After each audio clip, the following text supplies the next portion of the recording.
আসসালামু আলাইকুম, hello everyone, welcome to my channel. আজকে খুব সহজ ও মজার একটি রেসিপি আপনাদের জন্য শেয়ার করব। এটি হচ্ছে ডিমের পাকোড়া। খুব অল্প সময়েই পাকোড়াটি তৈরি করা যায়। আমি আশা করি এই ভিডিওটি আপনাদের ভালো লাগবে।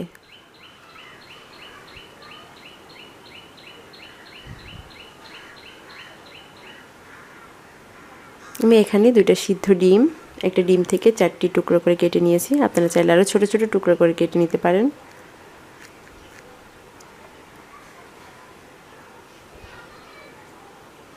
এখন একটি ব্যাটার তৈরি করব। আমি বাটিতে দিয়ে দিচ্ছি আধা কাপ বেসন,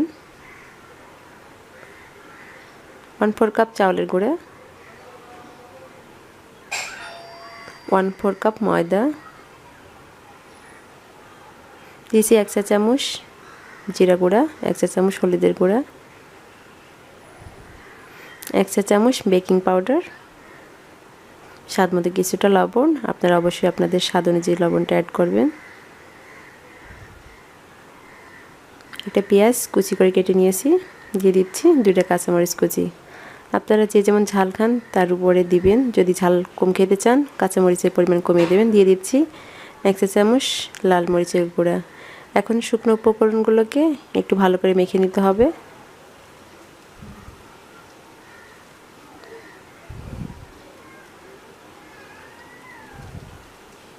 এবার আমি অল্প অল্প করে পানি অ্যাড করব। একটা ঘন ব্যাটার তৈরি হবে। আমার ব্যাটারটা প্রায় হয়ে গেছে, এরকম ঘন হবে, এর চেয়ে বেশি পাতলা করা যাবে না। দিয়ে দিচ্ছি 1 চা চামচ আদা রসুনের পেস্ট। আমি আবারও একটু ভালো করে মেখে নিচ্ছি।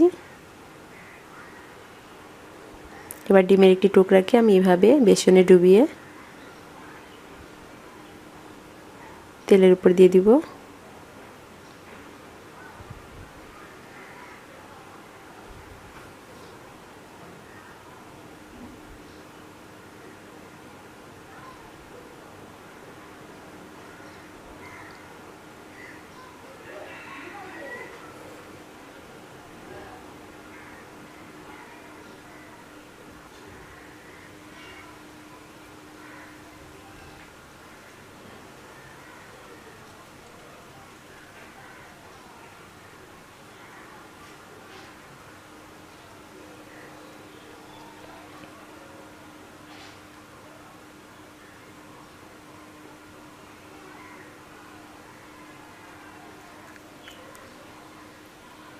অপেক্ষা করব নিচের পাশটা হয়ে যাওয়া পর্যন্ত। আমার নিচের পাশটা হয়ে গেছে, আমি এভাবে উল্টিয়ে দিচ্ছি।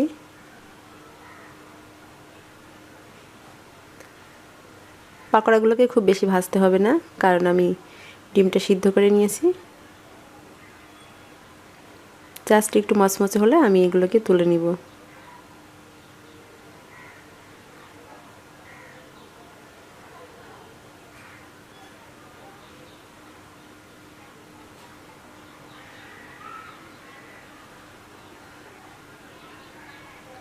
হয়ে গেছে, আমি তেল থেকে তুলে নিচ্ছি।